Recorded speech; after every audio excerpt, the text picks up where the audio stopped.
वजीर आजम नरेंद्र मोदी आज अक़वाम मुत्तहिदा की इक़्तिसादी और समाजी कौंसिल की वर्चुअल कॉन्फ्रेंस से खिताब करेंगे। वजीर दिफा राजनाथ सिंह ने कहा है कि दुनिया की कोई भी ताकत हिंदुस्तान की 1 इंच जमीन भी नहीं ले सकती। रियासती हुकूमत कोरोना जांच की सहूलियात बढ़ाने पर गौर कर रही है।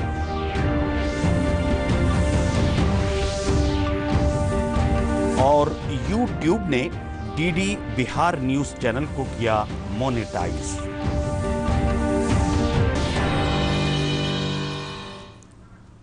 और अब खबरों की तफसील।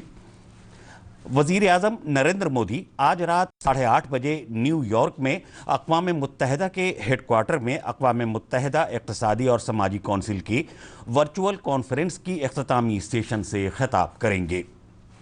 इस सेशन में तौसी पसंदी को मुतासिर करने वाली ताकतें और अहल क़यादत बाअसर बैनुल अक़वामी अदारों और आलमी हिस्सेदारी को मजबूत करने के फार्मूले पर तबादला ख्याल करेंगे। हिंदुस्तान को गुज़श्ता महीने की 17 जून को सलामती कौंसिल का गैर मुस्तकिल रुकन मुंतखब किया गया था। इसके बाद ये पहला मौका है जब वज़ीर आज़म मोदी अक़वाम मुत्तहिदा से खिताब कर रहे हैं। कॉन्फ्रेंस को नॉर्वे की वज़ीर आज़म एरेना सोलबर्ग और अक़वाम मुत्तहिदा के जनरल सेक्रेटरी अंतोनियो गुतरेस भी खिताब करेंगे। इक़्तिसादी और समाजी कौंसिल की इस सालाना इजलास में मुख्तलिफ सरकारी, निजी शोबा, अवामी समाज और तालीमी शोबे के नुमाइंदगान हिस्सा ले रहे हैं। वज़ीर दिफा राजनाथ सिंह ने कहा है कि दुनिया की कोई भी ताकत हिंदुस्तान की 1 इंच ज़मीन भी नहीं ले सकती। हकीकी लाइन ऑफ कंट्रोल पर हिंदुस्तान और चीन की अफवाज के हटने के अमल के जायजे के लिए आज लद्दाख पहुंचे वज़ीर दिफा ने कहा कि सरहद तनाज़े के हल के लिए बातचीत जारी है, लेकिन बातचीत से किस हद तक हल निकल सकेगा, इस बात की ज़मानत नहीं दी जा सकती। उन्होंने कहा कि अगर बातचीत के ज़रिए हल निकल आए तो इससे बेहतर कुछ भी नहीं। वज़ीर दिफा के साथ chief of defence staff general Vipin Rawat और फौज के सरबराह जनरल मनोज मुकुंद नरवणे भी मौजूद थे। देश है जिसने कि दुनिया के किसी देश पर न तो कभी आक्रमण किया है और न दुनिया के किसी देश की 1 इंच जमीन पर कभी कब्जा किया है। भारत दुनिया का यह इकलौता देश है जिसने भारत की सीमा में रहने वाले लोगों को ही अपने परिवार का सदस्य नहीं माना है, बल्कि पूरे विश्व की धरा पर रहने वाले लोगों को अपने परिवार का सदस्य मानते हुए वसुधैव कुटुंबकम का संदेश सारे विश्व को किसी एक देश ने दिया है तो हमारे और आपके देश भारत ने दिया है। हम अशांति नहीं चाहते, हम शांति चाहते हैं। हमारा चरित्र रहा है कि हमने दुनिया के किसी भी देश के स्वाभिमान पर चोट पहुंचाने की कभी कोशिश नहीं की। लेकिन यह भी मैं कह देना चाहता हूं 2 टूक शब्दों में, यदि कोई दुनिया की ताकत हमारे स्वाभिमान पर चोट पहुंचाने की कोशिश करेगी तो उसे किसी भी सूरत में हम बर्दाश्त नहीं करेंगे, उसका हम मुंहतोड़ जवाब देने के लिए भी तैयार रहेंगे। रियासती हुकूमत जल्द ही कोरोना जांच की सहूलत बढ़ाने पर गौर कर रही है। ये सहूलत उन सभी लोगों को दस्तयाब कराई जाएगी जिनमें कोरोना की अलामात हैं या फिर जो शुबे की तस्दीक के लिए जांच करवाना चाहते हैं। इसके लिए रहनुमा हिदायत तैयार की जा रही हैं। महकमा इत्तलात व ताल्लुकात आम्मा के सेक्रेटरी अनुपम कुमार ने आज वीडियो कॉन्फ्रेंसिंग के तवस्सुत से बताया कि हुकूमत प्राइमरी हेल्थ मराकज़ तक टेस्टिंग और इलाज की सहूलियात की तौसीह के लिए किए जाने का फैसला पहले ही ले चुकी है। साथ ही रोज़ाना होने वाली जांचों की तादाद 10,000 से बढ़ाकर 20,000 करने की कोशिश भी की जा रही है।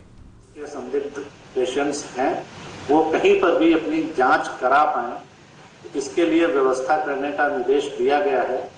इसके लिए जिलों में, अनुमंडलों में तथा उसके PSCs तक इस तरह की व्यवस्था हो, इसके लिए तैयारी थोड़ा समय लगेगा, लेकिन इसके लिए भी तैयारी की जाए। और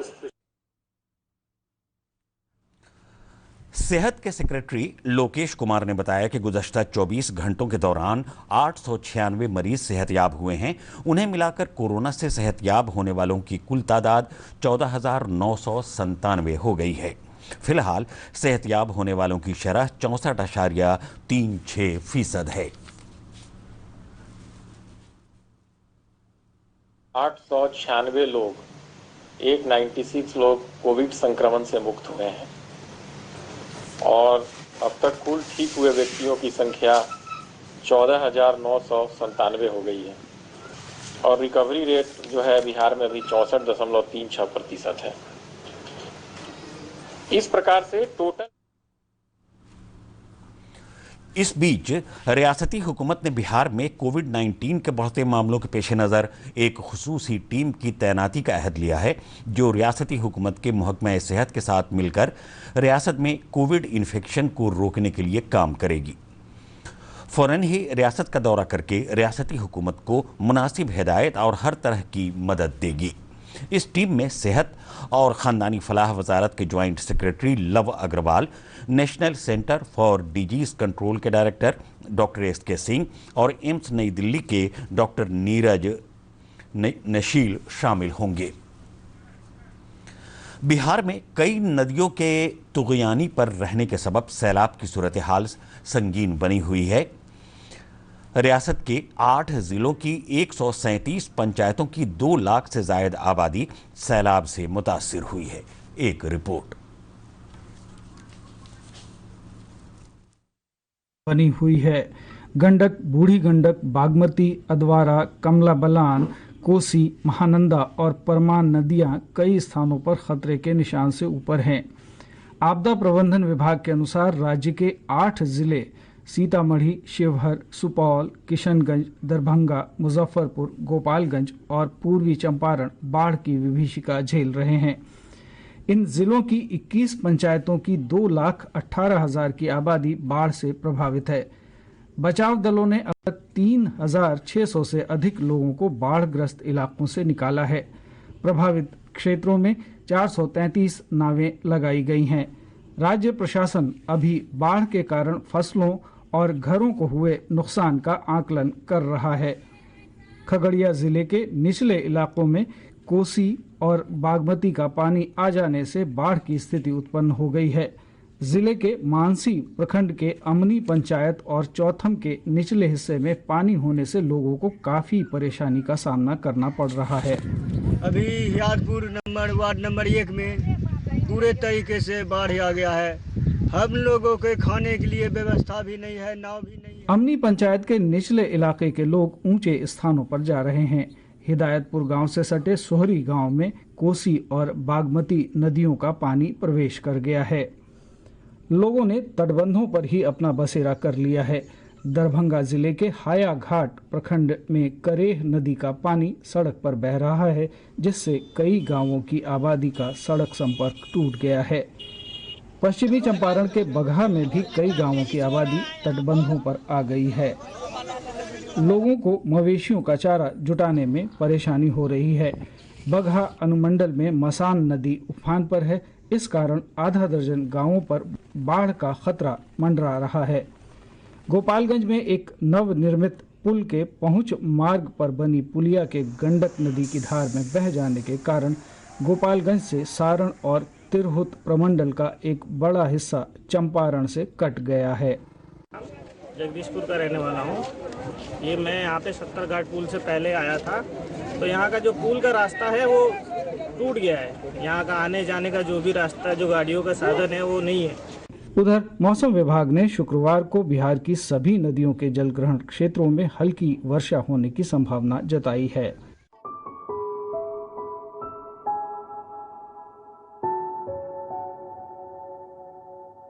जिला संवाददाताओं के इनपुट के साथ ब्यूरो रिपोर्ट, दूरदर्शन समाचार, पटना।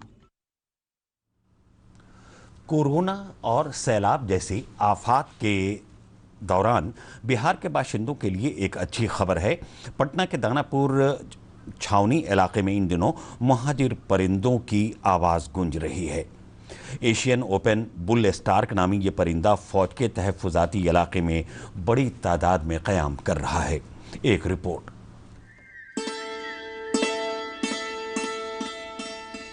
ये पक्षी दानापुर कैंट इलाके में हर साल मानसून की शुरुआत में आ जाते हैं।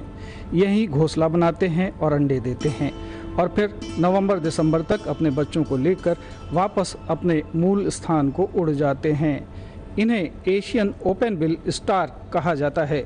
ये एशियाई पक्षी है और मूल रूप से भारत, श्रीलंका, बांग्लादेश और इसके आसपास पाया जाता है। राजस्थान की भरतपुर सेंचुरी में ये बहुतायत से देखा जाता है। ये आमतौर पर नम स्थानों और नदियों के आसपास रहते हैं। मछलियों के साथ साथ इनका मुख्य भोजन घोंघा है, इसलिए इन्हें घोंघैल भी कहा जाता है। डॉल्फिन मैन के नाम से विख्यात जीव विज्ञानी और पक्षी विशेषज्ञ रविंद्र कुमार सिन्हा कहते हैं कि ये पक्षी मानसून शुरू होते ही पटना के दानापुर में अपना बसेरा बना लेते हैं।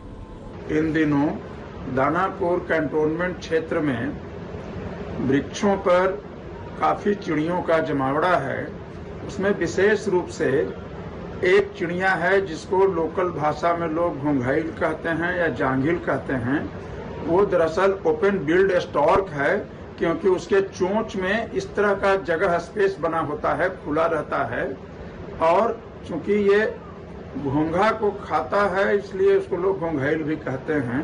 ये बड़ी चिड़िया होती है, 4 से 5 किलो का वजन होता है इसका। और ये हर एक साल अप्रैल मई के महीने में ही दानापुर क्षेत्र में आ जाती है और जून जुलाई में ये अंडा देती है। अगस्त में आखिर में खास खबरें एक बार फिर। वजीर आजम नरेंद्र मोदी आज अक़वाम मुत्तहिदा की इक़्तिसादी और समाजी कौंसिल की वर्चुअल कॉन्फ्रेंस से खिताब करेंगे। वजीर दिफा राजनाथ सिंह ने कहा, दुनिया की कोई भी ताकत हिंदुस्तान की 1 इंच भी जमीन नहीं ले सकती। रियासती हुकूमत कोरोना जांच की सहूलियात बढ़ाने पर गौर कर रही है।